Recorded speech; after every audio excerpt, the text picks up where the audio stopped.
ছয়টার দিকে আছে 7টা 12টা বাজে লাগে। এই যে আমাদের ওগারা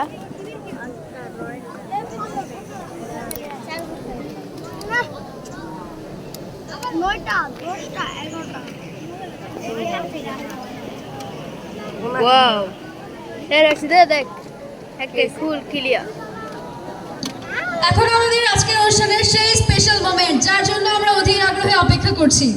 এখন আমি ভীষণ উৎসাহের সঙ্গে মঞ্চে আসার জন্য অনুরোধ করছি আমাদের সকলের প্রিয় আজকের বিশেষ অতিথি দীপ্তি চৌধুরীকে। আসুন করতালির মাধ্যমে তাকে উষ্ণ অভ্যর্থনা জানিয়ে আমরা মঞ্চে স্বাগত জানাই। আসসালামু আলাইকুম। কেমন আছেন আপনারা? শুনতে পাই না আওয়াজ,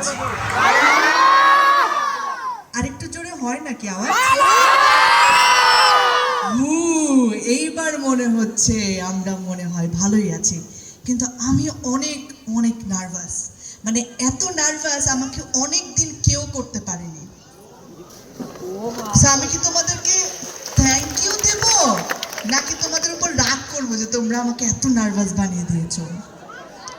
এত সুন্দর উপস্থাপনা, এত সুন্দর অভিনয়, এত সুন্দর গান, এত সুন্দর কবিতা লেখা এবং কবিতা পড়া আমাকে অনেক দিনের একটা এনার্জি দেবে।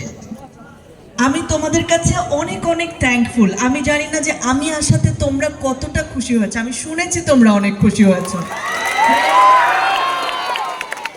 এখন আমি তো একা মানুষ, আমি চিৎকার করলেও এত জোরে হবে না, সেটা আমার সীমাবদ্ধতা, তোমরা ক্ষমা করো। কিন্তু তোমাদের কাছে এসে যে আমার অনেক ভালো লাগছে সেটা প্লিজ তোমরা বিশ্বাস করো, এবং আমার অনেক ধন্যবাদ নিও তোমরা।